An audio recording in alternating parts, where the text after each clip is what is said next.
बोलू शकतो video conferencing.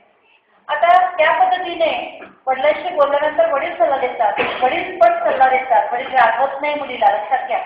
वडील मुलीला सल्ला देतात की उद्या सकाळी आधी पहिलं काम करायचं, लॅपटॉप उचलायचा आणि पोलीस स्टेशनमध्ये कंप्लेंट करायची।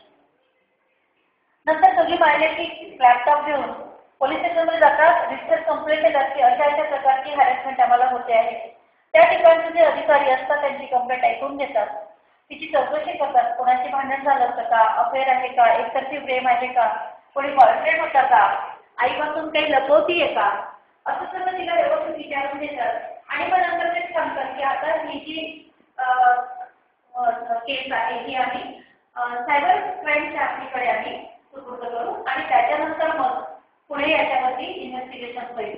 नंतर तिकडे वर्ग झाल्यानंतर तिथली जी पोलीस इन्स्पेक्टर असते पुन्हा सगळी माहिती मिळवते तिच्याकडनं की शालेय वातावरणामध्ये किंवा शाळेमध्ये असताना तुझं कोणाची बॉयफ्रेंड होती का, पण तुला प्रपोज केलं होतं का, किंवा तू दुखवलं होतं का, कामाच्या ठिकाणी असताना का। आता ही मुलगी अतिशय निर्मळ मोकळी असतं, पण फ्री असणं आणि उत्कृष्ट असणं याच्यामध्ये फरक आहे।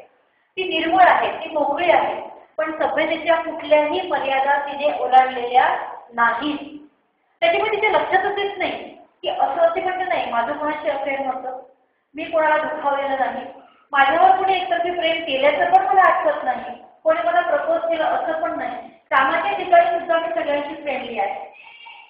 आता ह्यावरती काय मग ते इन्स्पेक्टर तिला सांगतात की याच्या पुढे असा फोन आला तर त्यांना विचार की त्यांना ही माहिती कुठून मिळाली।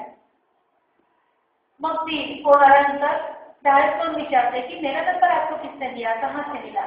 तेव्हा तो तिला म्हणतो नखरे की करे तूने तो कुछ सोशल वेबसाईट पे डाला है।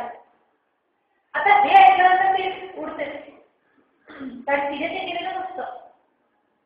ज्या वेळेला फेसबुक चेक केलं जातं त्यावेळेला तिला लक्ष लक्षात येतं की कोणीतरी तिच्या नावाने फेक अकाउंट म्हणजे खोटं अकाउंट उघडलेलं आहे आणि या खोट्या अकाउंटमध्ये तिचे नकली फोटो बनवून म्हणजे शरीर दुसऱ्या बाईचं आणि चेहरा फक्त तिचा अशा प्रकारे तिचे विभत्स असे फोटो टाकलेले आहेत आणि मेसेज टाकला तिच्या फोन नंबर सकट की मी तुम्हाला सगळ्या प्रकारचा पूर्ण आनंद देईल, कॉल दिसत आणि म्हणून तिला ते फोन येत असतात।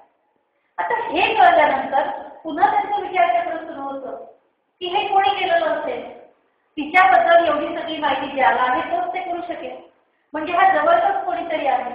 मग कोणाला नंबर दिले होते का त्याची चाचपणी केली जाते, पुन्हा कुठे भांडण झालं होतं का याची चाचपणी केली जाते, तिला तरीही लक्षात येत नाही। आणि मग गुगलचं जे अमेरिकेतलं ऑफिस आहे त्याच्याकडे हा सगळा डाटा पाठवला जातो आणि ज्या लॅपटॉपवरनं हे फेक अकाउंट उघडलं गेलेलं आहे त्या लॅपटॉपचं लोकेशन, त्याचं कॉन्फिगरेशन, कधी केलं गेलं, हे सगळे टेक्निकल डिटेल्स जे आहेत ते डिटेल्स मागवले जातात। आता ते मागवल्यानंतर त्यांना एक्झॅक्ट लोकेशन कळतं आणि